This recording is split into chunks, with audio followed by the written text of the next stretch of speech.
me to change, they want me to change, but I ain't changing.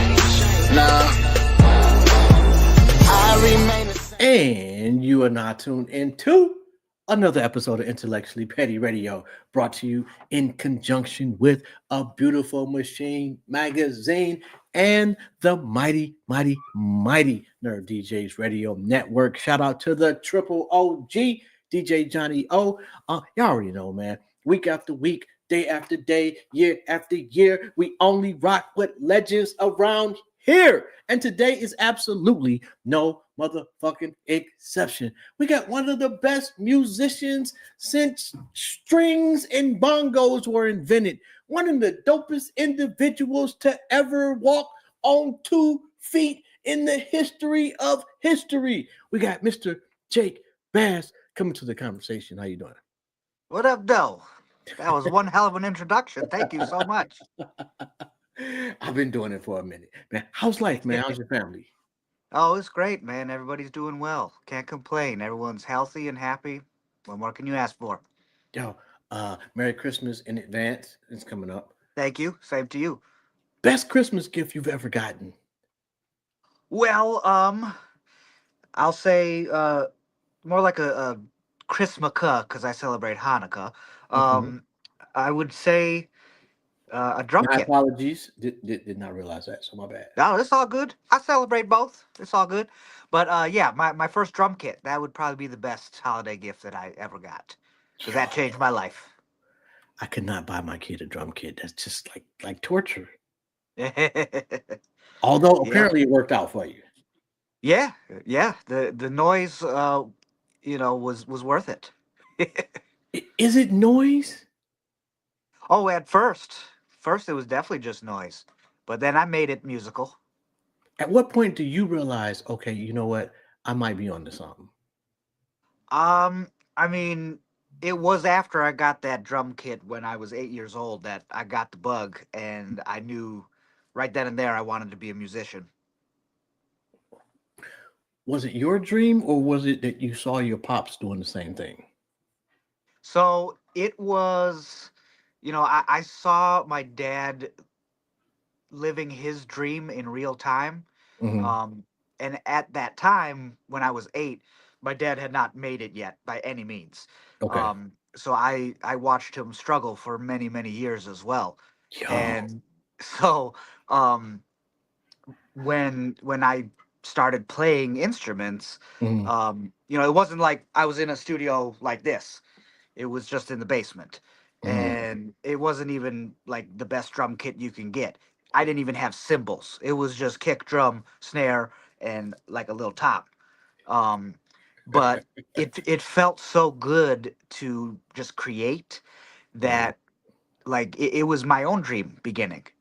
Um, and so when I saw in real time my dad and my uncle's dream come true, Mhm. it showed me that it's possible. And sometimes great things really do take time. Yo. Hmm. So at what point as a kid do you realize, oh shit, I think we're rich now? Rich is an interesting term. Like if Um, you're 10 years old and your parents get like a fancy car, you think you're rich. So right, right. relatively speaking. Yeah. Yeah, it would have been around 10 or 11 when things really popped off in our life.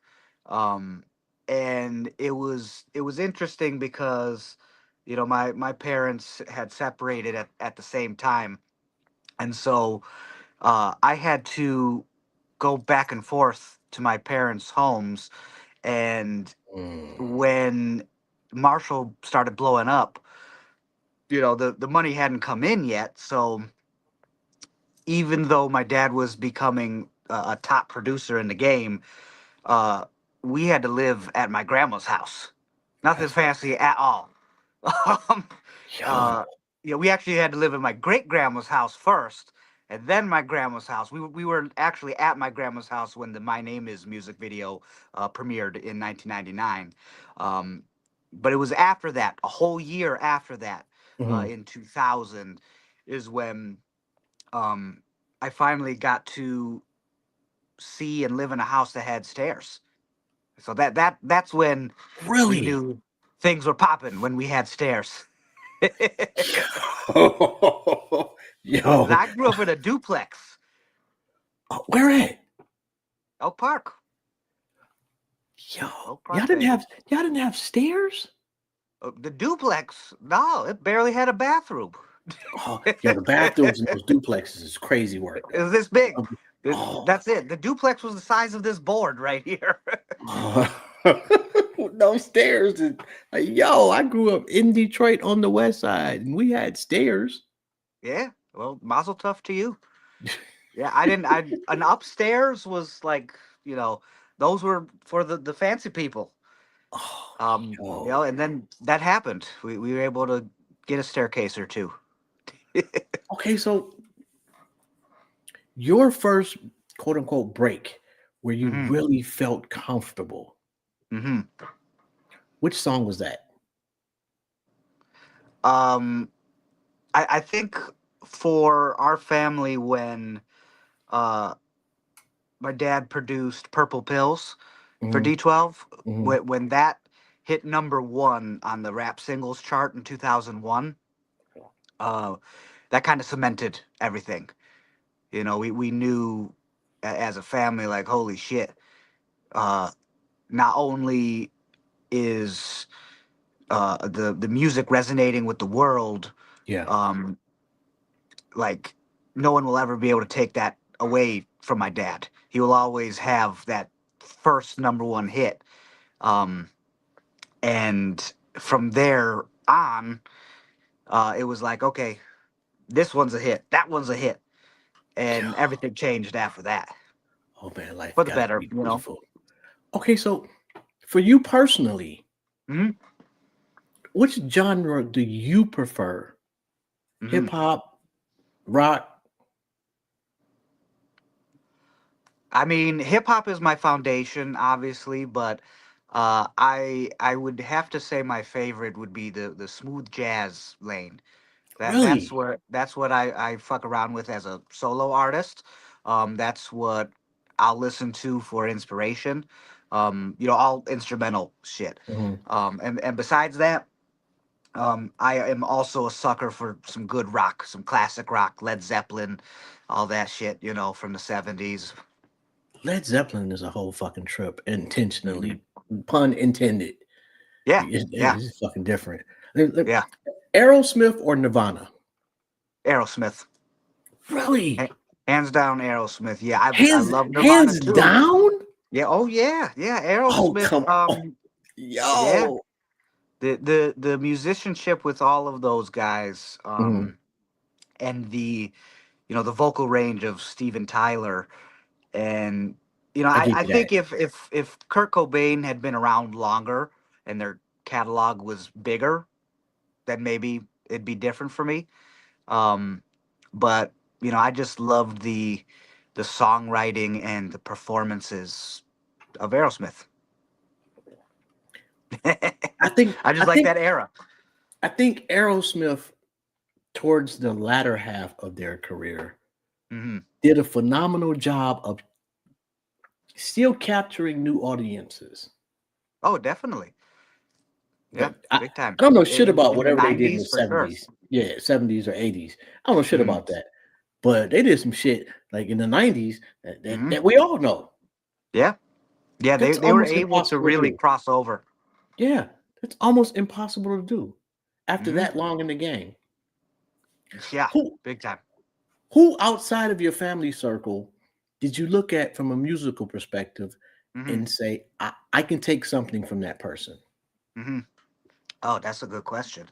Um, Man, obviously Quincy Jones on the producer side of things. Um, learning about him and watching what he did and was able to achieve, creatively and business wise, was just Yo, unfathomable. Um, bruh. and he was obviously a hero and an icon to many. Um, for me as well. So that was definitely somebody that was huge that I always, was paying attention to from in real time back when I was younger, and even studying what he had done before I was even born. You know, You can't go wrong with Quincy Jones. It- no, no. I yo, went, I went high. Like, Quincy Jones is obviously number one. Number one artist for me is Phil Collins. Phil Um, Collins. yeah, Phil Collins all day because he was able to, uh, he was a stellar drummer for Genesis, Yep. and not the greatest singer, but his emotion was there. His musicianship was just on a whole nother planet, and his Him or Dave songwriting Grohl. too. Him or Dave Grohl? Yes. Oh Talent man, wise. talent wise, Yes.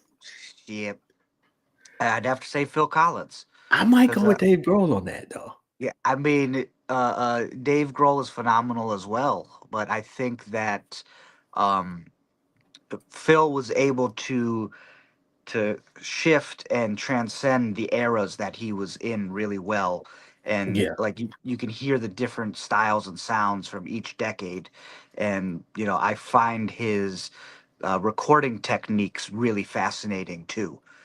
The Okay. whole gated reverb thing, like that changed you know the 80s sonically, and so I feel that made more of an impact to me because of me being a producer than Dave Grohl. you know Most important engineer Man, most important engineer. in the I'm a sucker history of for boards. I mean, I'm a sucker for Eddie Kramer.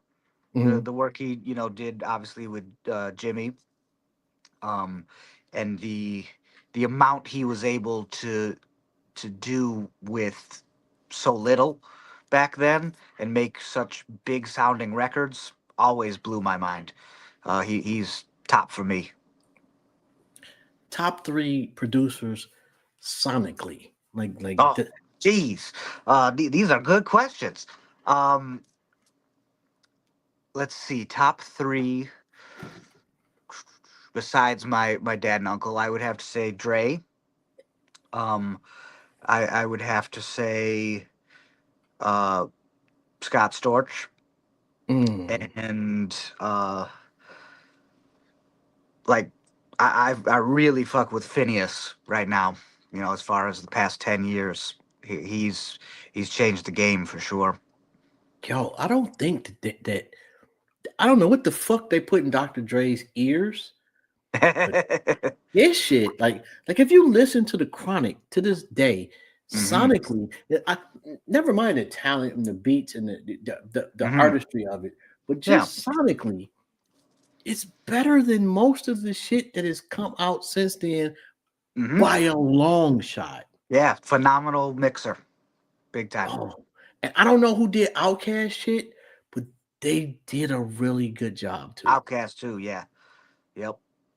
So hip hop wise, and, Mhm. and we're gonna assume that any hip hop question thus far, I mean, going further, unless advertised or notified, is outside the family loop. Because your family Mhm. tree is like, come on, Marshall Mathers is just Yeah. that's insane right there. Yeah. Not Um, bad. but hip hop wise, who Yeah. are you listening to? Who am I listening to right now? Yeah, Uh, does it have to be current or just in no, general? no, just period. Period. Oh man. Um, I uh, I fuck with Nas heavy. I love everything that Nas does. Um, Everything. Outcast, and um, I would have to say Mob Deep. Mm. Yep. Yo, Mob Deep is nasty. Yeah, Mob Deep. Their latest record was incredible. I waited a long time to hear that shit, and they did a stellar job on that one. Although I will say, for my money, like it just will never be another Outcast. No, mm-mm. They were just Nope, different. just different, and they kind of stopped at their peak, which is crazy. I- mm, it makes it better. It does. It does. And like it doesn't tarnish anything. Like they just got inducted to the Hall of Fame, and as much as I wanted to see them performing together again like that, that mystique of not being able to have that makes the other stuff so much better because we got so lucky to have that, you know. Okay, two part question. Mhm. Best concert you performed at, Oh man, and best concert that you saw as a fan. yes. Um, Best concert I performed at, hands down, was with D12 opening up for Ice Cube over in Germany. It was us and De La Soul and Cypress Hill and Ice Cube. That you know that was a dream I didn't even dream of. So that's definitely the best. That Okay. arena tour was insane. Um, and then as far as best concert I've seen, uh, that's a tough one because it's a toss up between. I was fortunate enough to see Phil Collins live, so that Really? was everything to me. Um, but Where I at also though? got to, I'm sorry. I'm sorry. that Little Where at though? Caesars. I saw him at Little Caesars. Really? Oh, Yep. And his okay. son played drums for him, so that was really special too. Um, so toss between that, and I got to see Fleetwood Mac with the original lineup, over 10 years ago at the Palace, and that It was shit was yo. amazing. The original, because then they have some type of like weird love triangle type shit that Oh, broke oh them up. yeah, yeah. Lindsey Buckingham, Stevie Nicks, but they were there. Christy McVie, Fleetwood. Yeah, Yeah, that's I mean, that's nasty work right there, bro. yeah, And yeah, you yeah, fucking up the bag. I'm not doing that. yeah. Crazy. But those concerts were remarkable, and also this past year, big shout out to Wu Tang. I got to see them live. They put on one stellar performance. All of them. Well, and obviously not Yeah, all of them. Rest in peace, everybody. They, ODB, they they had so many. They had even ODB's son. It was crazy. who looks exactly. Actually, I've interviewed the guy. Look at exactly like his father, Mm-hmm. Hair and and raps. everything. Yeah, raps exactly like him too. Yep. Um, Yeah, it was beautiful. okay, so 100 million streams. Yes. Yeah. I just crossed that not too long ago. Do you get like what do they send you for that? They don't say shit. Are you serious? Shit. But I mean something, but not what it should be. It's 0.004, maybe 3 cents a stream. You know what I mean? It's something, but it's not what it should be.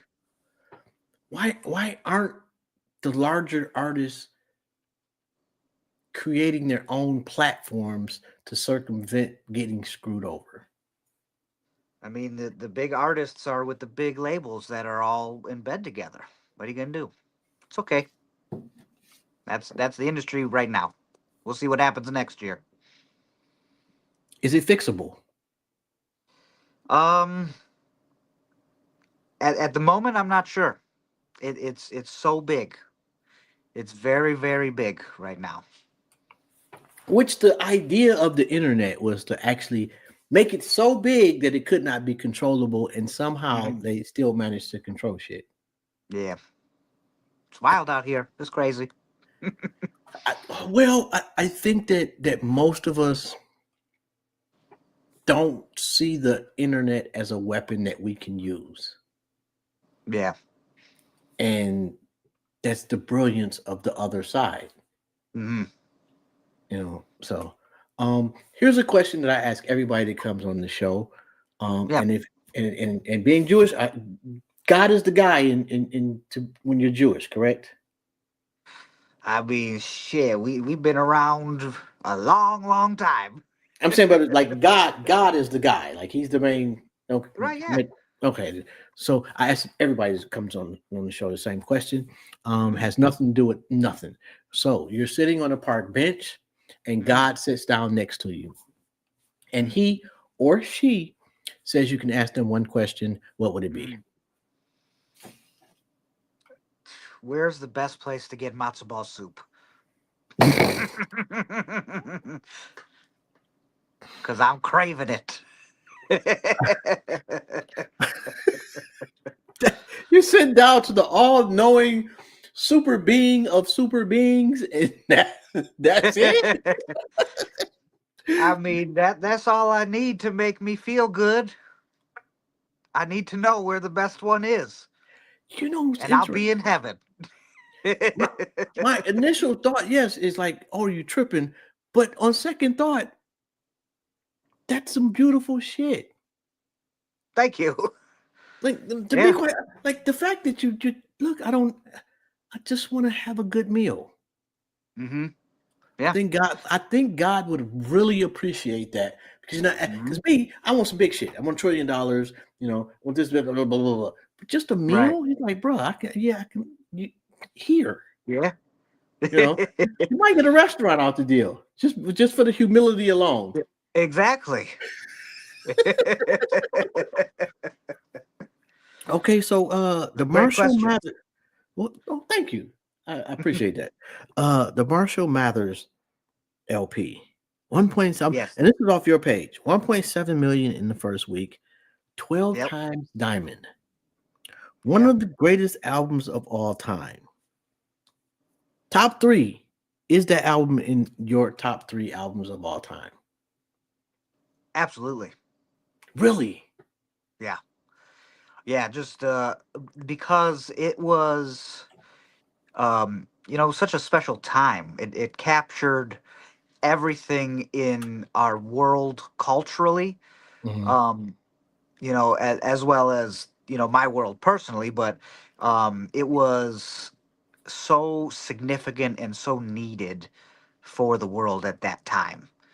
And I think that there really was nobody who could say the things that he had to say on that record. Um, but some of those things needed to be said because no one else was going to do it. And I think that it for sure made an impact on people and the world, and not just in the hip hop world. I think that that's an album that will outlive all of us. Um, and Mm. it's the definition of authentic to me. Like there was no bullshit. There was no trying to be a pop star or trying to Mhm. be a hip hop star. It just was what it was, raw and gritty and relevant for the time.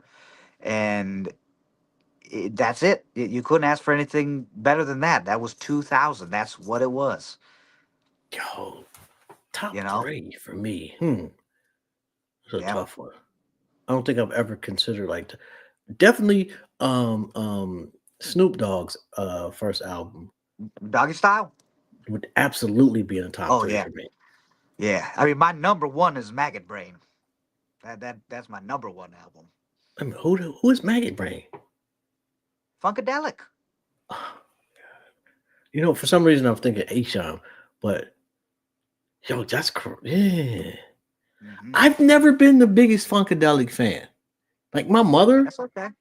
my mother used to tell me stories of how uh Parliament and Funkadelic used to give free concerts like in Hart Plaza when she Hmm. was like coming up. Yeah. Oh my god! And the look in her face when she'd tell these stories, you could tell the shit was lit. Hmm. Like I could feel being there. Because, oh man, Yeah. yo, That's my, how we got our name, the FBT, Funky Bass Team. really, George Clinton. My dad and uncle pretty much started their career with him. So really, he's been a big part of our lives for my whole life. yo. At what point do Hmm. you realize Dad knows some people? um, I would have to say uh, closer to being a teenager because I didn't understand like Mhm. who some of the people or how big some of the people were Yeah. that were coming in and out of the studio. My dad and uncle were working with George Clinton when I was a toddler. And so I would be in the Oh, studio in the corner, watching them do their thing, and George would be singing with the original Parliaments. There's no way I would know how significantly amazing that is, yeah. but that's just what life was. Um, but I realized that as a teenager, like, holy shit, like that no one gets to see that or hear that. Is there a project you turned down that you feel like you shouldn't have? Turned down? Yes. I don't think so. I don't think so. There's been projects that um I wish had happened that didn't happen, Mhm. weren't in the cards, but we just keep it moving. It happens. Okay, I can give you any time frame, and I'll give you one producer and one guitar player and one artist. Who you Hmm. picking? To work with? Yes. Ooh. Did you say guitar player, producer, and artist? Yes. Okay. Let's see. I mean, I'll check them all. Prince, Prince, all day. I'm not mad at that. Yo, that dude might be the most talented motherfucker to ever hit the planet.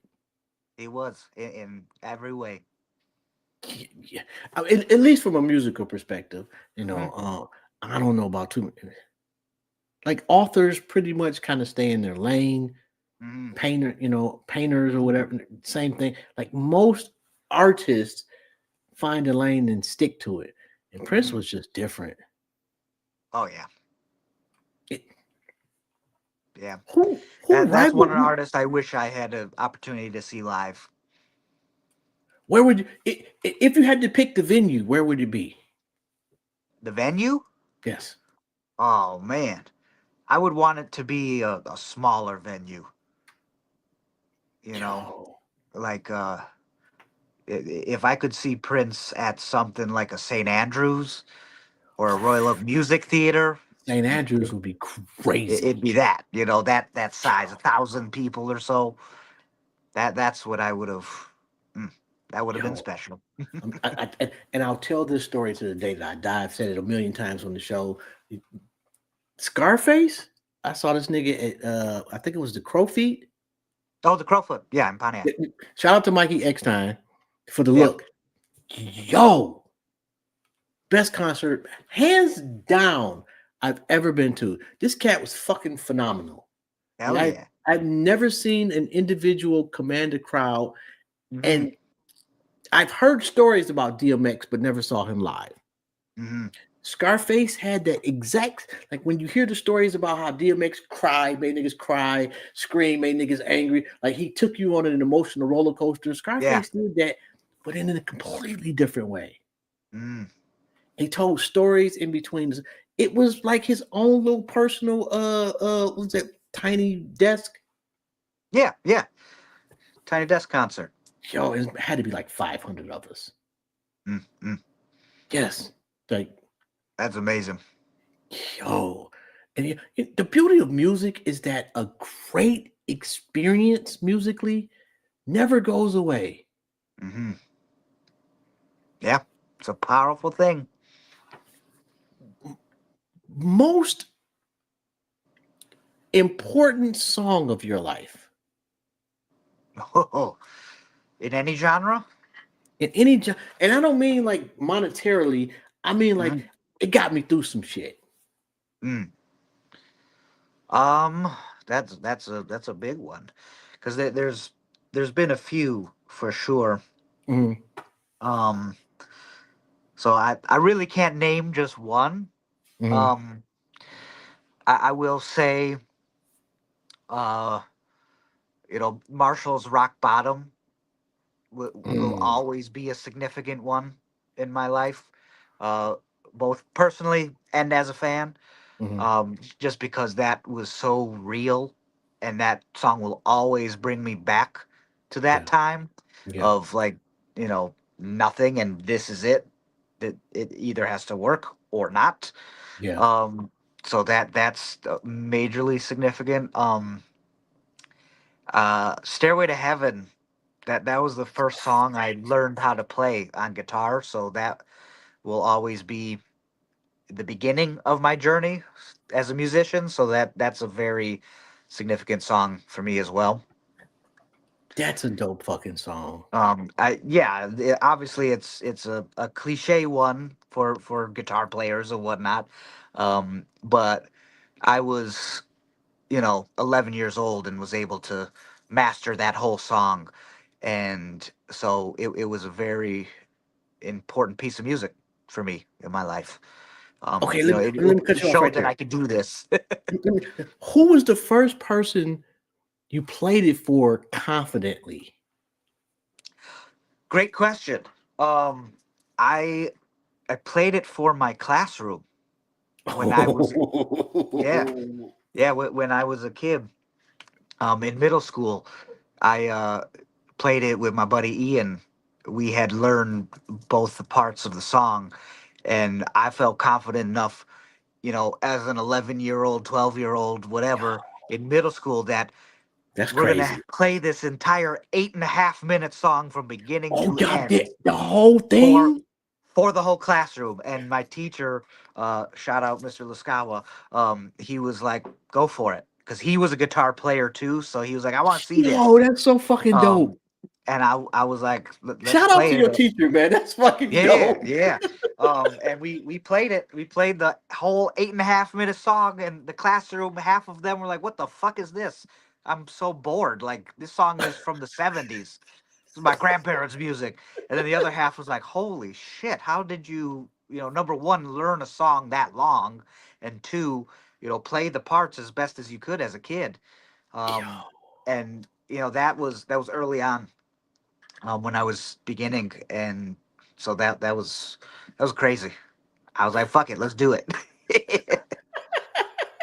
yo, that's Yeah, ballsy, bro.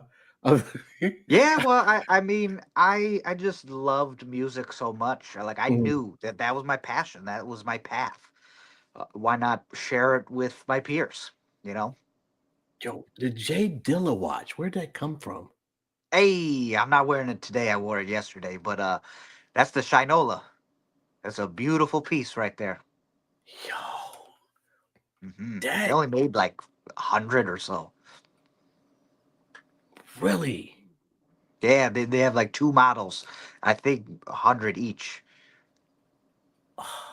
Yeah, I think that special. from a legacy standpoint,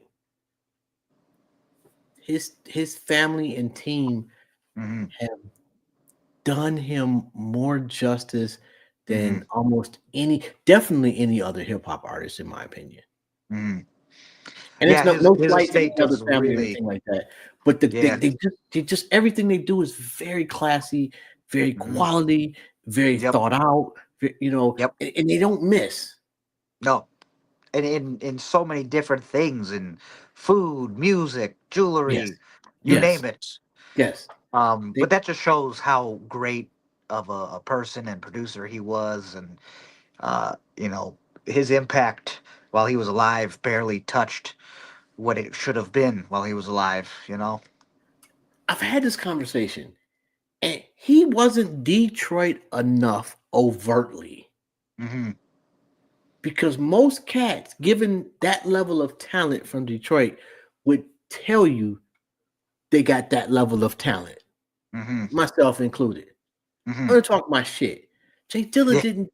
He just kind of went about his business in Yeah. a genre that might not necessarily been as street Hmm. as most of us from Detroit wanted. Hmm. And then when he died, and you see the catalog of shit, and you hear the Yeah. music, and you hear Yep. the whole planet like this nigga was Jesus on a Yeah. He drum figured it machine. out. Yeah. Yeah. Yeah. I wish I had a chance to kick it with him, but I didn't, unfortunately. Most memorable in studio experience that you feel you earned on your own? Mm. Oh man, that's a good question. Um, I would have to say, there's been a few, but Mhm, I would say that when I was in high school and I was figuring all this shit out, and I would make beat CDs for people. mm. Um, I would make CDs almost every day of new beats that I was cooking up, and I would always leave them around the studio in hopes that somebody, you know, like a movie would pick it up and be like, "Ooh, what's this?" You know, um, and I did that for years, and two times it happened where it worked. Um, and it was such a blessing because it changed the course of my life. Um, the first time was with Sean Forbes, who stole one of my CDs, um, and started writing to it, and had to confess that he stole it because he wanted to record it. And Mhm. so when he found out that it was me, I had to be told so that we could actually work on the music. And he's a deaf artist who has changed the culture forever, um, and has gone on to do amazing things. And that jump started a lot of Mhm. things for me. And then the other one was when Bizarre from D12 took one of my CDs and wrote to one of the tracks on there, and it ended up becoming the single off of his album. Mhm. And so I got to work with him, and King Gordy and Monica Blair, and a bunch of other amazing artists. And I was only 17 years old, and that turned into my very first published song, which was Mm. Fat Boy.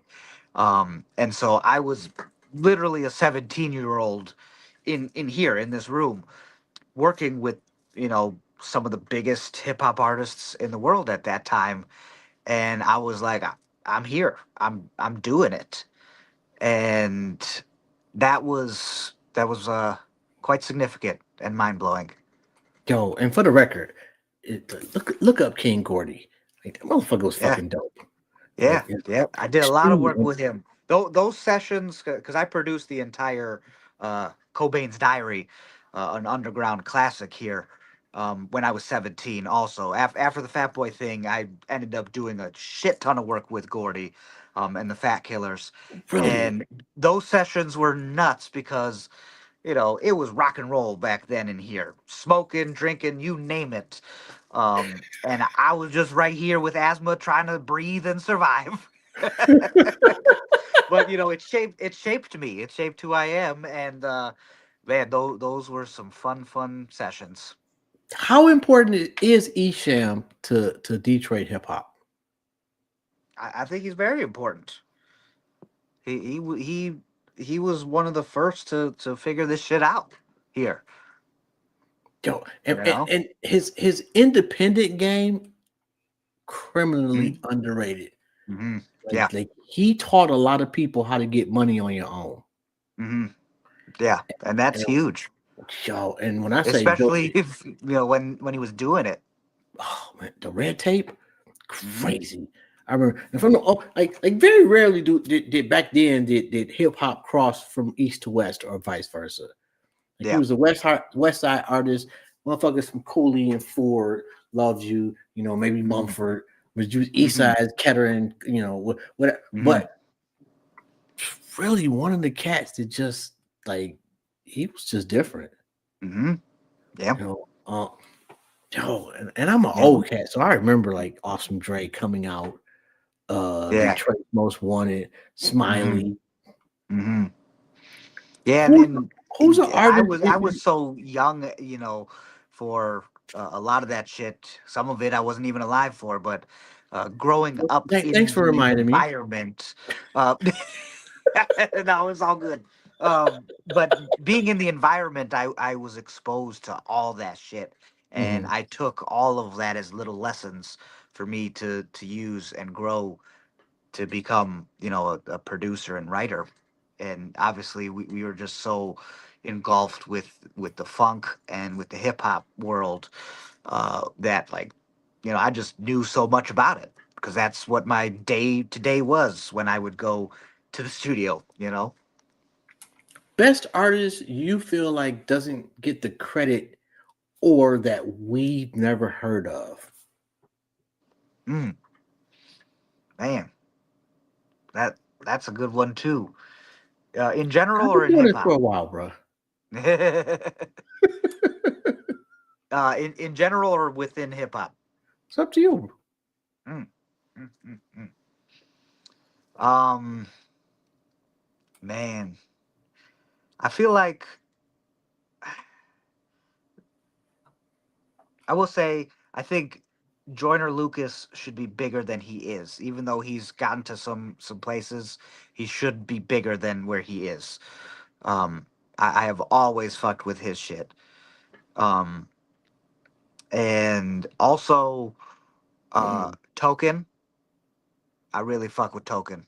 mhm. I think he's making some noise, has been for years, but like I would really love to see him cross over to a bigger platform. Um, outside of just the hip hop heads. But yeah, there's others. I have to think about that one. I think Joyner Lucas kind of, if he had a misstep, Hmm. it was being too poppy. It was being too Drake-ish. Mm.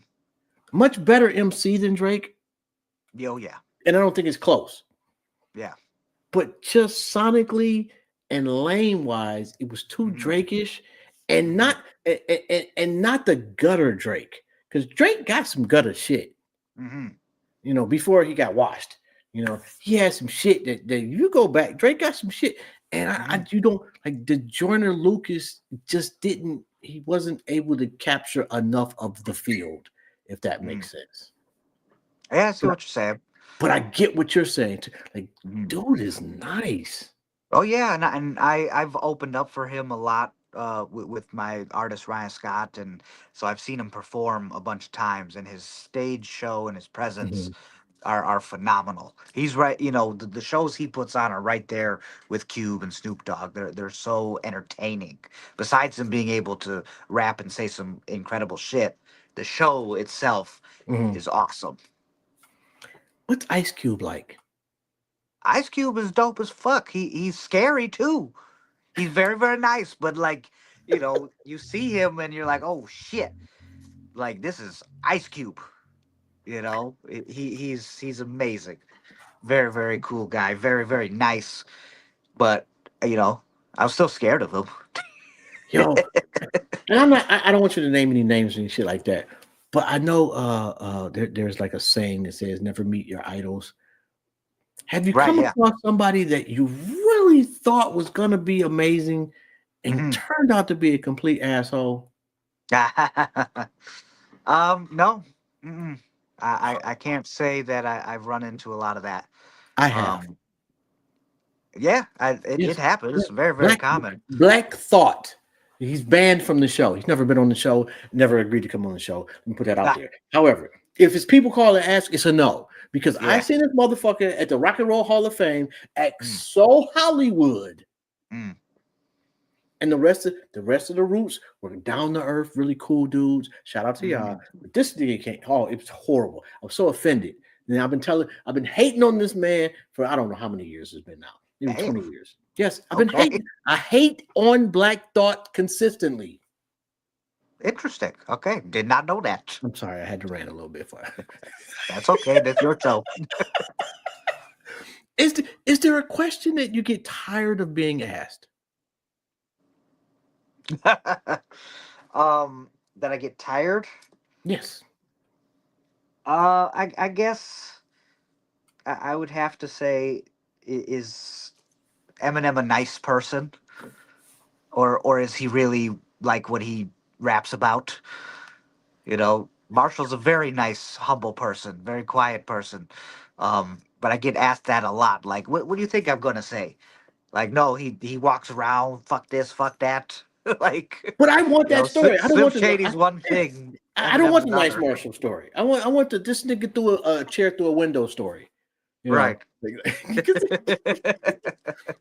that's I fucked mean, up there's that we're crazy there. stories, obviously, but that's one question that people they always ask, like, what's he like? You know what's You know, interesting? ask me a better question. You know what I mean? Somebody that has reached his stature, you don't hear fucked up shit about him, even Hmm. given his history. You would Yeah, think you really hear, the he's a one time because he's a great person. First, you know, that's just oh yeah. he does a lot of good, and he does a lot of good that people know about, people don't know about, and that's being a good human being. What's 2026 for FBT and yourself? Oh man, a lot of things cooking, great things in the works. Me and my dad, we've got a father son smooth jazz album that we're working on, which has been a passion project of ours. That's literally 20 years in the making. Mhm. And we've got some heavy hitters on there we're very excited about. We got Bob James on there. We got Louis Rusto on there, Dave McMurray on there, Mindy Beer on there. Um, it's going to be pretty fucking awesome. And then I've got all my artists that I've been working with. Their albums are going to be coming out next year. Mhm. Um, I'll be performing with D12 more, so I'm looking forward to that. Um, yeah, I've got some really cool things that I can't talk about, but it's going to be big, big, big year for FBT next year. Yo, your shoe game is superb too. Oh, thank you. Yes, I yes. uh, I got a shoe problem, that's for sure. Don't most expensive pair of gym shoes you got. Most expensive pair? Um, I've got I've got the Super Bowl when they were here in like '05 when they did the Super Bowl here. I've got the Yeah. Air Force Ones from back then that I wore once. Those are kind of valuable, I guess. I will say one of my biggest regrets was not getting a pair of the Eminem Jordans back then. I They was like, had fuck it, those? we don't need those. I could have gotten them, but I was like, yeah, it's fine. I don't need those sneakers. I got other sneakers. Why do I need that? But Oh, damn, I wish I had it now. Those things go for like 40 grand. really? Oh yeah. Yeah. Some of them are up there. Oh, did, did anybody really foresee how valuable some of this shit could be? Because I used to have a shitload of No, I don't shoes. think so. I No, feel no, so nobody fucking could have. stupid now. Yeah. Yep. What when you dream, is it does it have a soundtrack to it? When I dream, Yes. I mean, a lot of times I don't remember what I am dreaming about. Sometimes I sleep too good, and uh, because like when I'm on the road, those days are fucking long and hard. I just pass the fuck out. But yes, every dream that I do have always has a soundtrack. It First doesn't turn off. first time you went on the road Yeah, as an art as a participant as opposed to viewing. yeah. Which tour was that? So the first time was with my artist Sean Forbes. Okay. When we put his record out um, in 2012, we had a whole tour booked in like the Midwest area, um, and we had the bus and everything. And I was like 22, 23 at the time, and I was like, holy shit, I see how easy it is for drugs to become a problem, because that shit after the first 2 days is Mm, no joke. It's like back to back to back. It's Groundhog's Day every day, just a new city, and the glamorous side of all of it. It changes really fast, and you just want to be home. You're like, I want to play really? the show and be home. Um, but it was so electric, like feeling in real time what people feel and think about the music. Mhm. There's no dopamine like it. It's just magic. It's fantastic.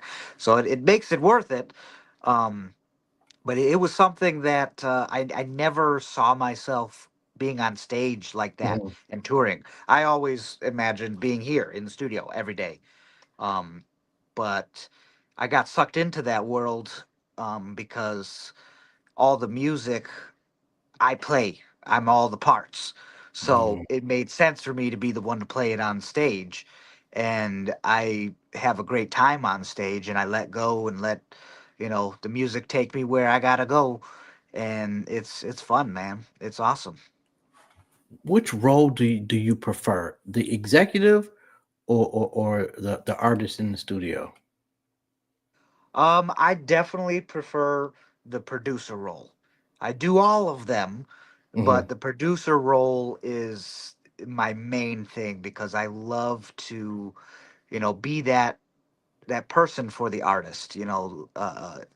It's got to be a place where they can be comfortable and vulnerable, and I am here to bring the absolute best out of a person. Hmm. If they need to be happy or if they need to be sad, scary, stupid, whatever it is, I get to be that magician, you Hmm. know, and to record that and have that forever is a very serious job I don't take lightly. And it's the most gratifying because I can, listen back to the productions, and, if I've done a good job, I can be taken right back to that time Hmm. or be taken on a journey. And that is magic to me. That's the superpower. So that's the best part. That's my favorite role. Longest studio session you've been involved in? I have done some over 24-hour sessions, and What? those are brutal. Yes. Yeah, but I don't do them anymore, but I did do them. Okay, Yeah. how often, if you do the whole day, how often are you playing the same shit? So a lot of times for 24 hours straight. Like it depends. Some people need to hear shit over and over. I need to play something to get it right, until the job's done. And when there's certain deadlines for other people, you don't Mhm. really have a choice. Like if you're the one who can get it done, you got to get it done. Doesn't matter how long it takes, you know. But that's not a good feeling. Like being in the studio and watching the sun go down and come up and go down, it's nuts. And it doesn't sound very healthy. No, no, not healthy at all. Like that's why there's a lot of addiction in this industry and in my family and whatnot because you got to do something to get through this shit. And but it all depends, you Take a know. break. Yeah, It's crazy. It's crazy, crazy yeah, work. And then yeah. now they expect artists to put out like 37 albums a year. Right, right. It has really watered down the album Mhm. experience. Oh yeah, for sure. And also it is quicker to come up with material now, and with the technology that we got, it's incredible. As far as like when I started, um, there was plugins that were popping off, but nowhere near the amount of plugins that you can have access to now. Mhm. You still had to twist knobs to get what you wanted, and you can only go so fast by doing that with your hands. Right. It's not like here, there's this preset, I love it, boom. But it that's part of the problem though. It takes Oh away the yeah, spontaneity. oh yeah, yeah. The biggest problem is that uh, um, you know it's so much more accessible to make and record music. Yeah. And not That everybody should make and record music. Well, that's the thing. Like for musicians, it's the greatest gift. But for people who are not musicians, for them to have those tools in their pocket, It's horrible. you know what I Yeah. mean? That's Man, what nasty happens. work. What do you Yeah. what do you expect is Like, going to like, happen? like some of you bozos, man, stop it. Like, I'm just gonna be honest, man. I know It's I'm an rough old out here. fat dude in my basement, but even I can hear trash. Some of y'all Mhm. need to fucking stop it. Is there somebody that came to you and was not talented, but their drive was relentless and it Oh, got I've them ex- I've over? I've experienced that for sure. Absolutely. What's And more that's important? admirable for sure. What's more important, the talent or the drive? The drive all day, because um, like talent is essential, no doubt, but without the drive, Yeah. I can only take it so far. Mhm. You gotta you gotta be giving it as much as I am, and then some. You know what I mean? Yeah. How do you And that's how it works. how do you fire an artist? How do you fire an artist? Yes, you just say you don't come back to the studio. It depends. There's a few things on my list that'll get you fired. But other than that, you know, it tends to be natural. There's just an energy shift Yeah. that, you know, when we get to a point where things are being forced, it's never good. Nothing good comes Mhm. from that. It has to be really organic. And once that goes away, everything changes. You know, and I have a very good sense of like when I get lost in something, it's very easy for me to get lost. If I'm trying too hard Yeah. or if the artist is trying too hard, we have to pause and take a step back, Yeah. you know, Yeah. because if it ain't gonna work for us, it's definitely not gonna translate for the audience, you know. It's a breakup. You're breaking up with him. Yeah, It's not. that's It's what it not you. is. It's me. Yeah, yeah, yeah. But it happens. It But don't definitely come back to happens. the It's okay. studio. You're not. You're not welcome. Security. How do you Yeah. deal with angry studio clients? Oh man. You know, I don't really get much of that anymore because I have reestablished this place with an understanding of this is the type of facility we run. You Yeah. know, there's no smoking anymore. We used to do anything and everything in here, but it destroyed a lot of the equipment, and it just wasn't worth Mm, it. So, you know, when you lay down some of those ground rules, you know, you just get a different level of respect here. got you. You know, and so I don't associate with those that don't respect that. You know what I mean? Understood. You know, And so I keep that away, yo, or I'm do my sorry if I best at didn't. least. I'm sorry if I didn't ask a question that I should have asked. I tend to do things a little different around here. That's But okay. do you have anything that you wanted to promote? Got anything coming up? And if people want to get in touch with you, they want to hire you. How do they go about doing that? Yeah. I mean, just as far as promoting in general, just the studio, man. FBTstudios.com. Find some time on the calendar if you want to get some shit recorded, mixed. Hit us up. You know, we want this place to be the musical playground that it is, Mhm. and for it to be accessible for those that are in the area or not even in the area to be able to express themselves in a comfortable place that can provide you with the tools to make the best music that you can make. You know, we have never been a place of judgment. We're very much like a Planet Fitness here. It's a judgment-free zone. We welcome all. Um, Oh, you get judged at Planet Fitness. oh, I know. I've been there. I have experienced it myself. But yeah, no, I just want to, you know, continue to spread the word that you know, this is a place to be our authentic self and to record great music and make history and continue the history of this place. You know, we do so much more than just hip hop, even though we were built on hip hop. You know, I love doing all sorts of genres, so it doesn't matter if you got some good shit. Record it here. You know. Absolutely. On that note, man, first off, thank you. It has been an honor. Yo, we got to get your pops Thank on here you. too, man. So you know, tell them to come through too, man. I got questions. You got But questions? I will let them know. I got questions. Truly appreciate you, man. This has been a phenomenal conversation, man. Thank you. Um, Likewise. Yeah, yo, we can very, keep very. going for hours. Oh my God, very, very, very dope. I don't know if I could ever possibly do anything for somebody of your caliber. However, if there's something I could do, let me know, and I got you. I appreciate that. Thank you. Yo, you thank you, man, and have a phenomenal evening on purpose. I'll holler at you later. Thank you. Peace. Peace. Yo, y'all already know, man. Shout out to Jake Bass, though, man. Yo, that was fucking dope, man. Very interesting conversation. And y'all know me, man. I ask whatever the fuck comes to mind.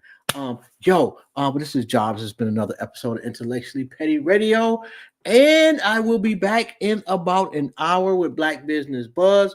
We got 3 business owners coming on. We had 4, but one got a little ill. So hopefully they feel better.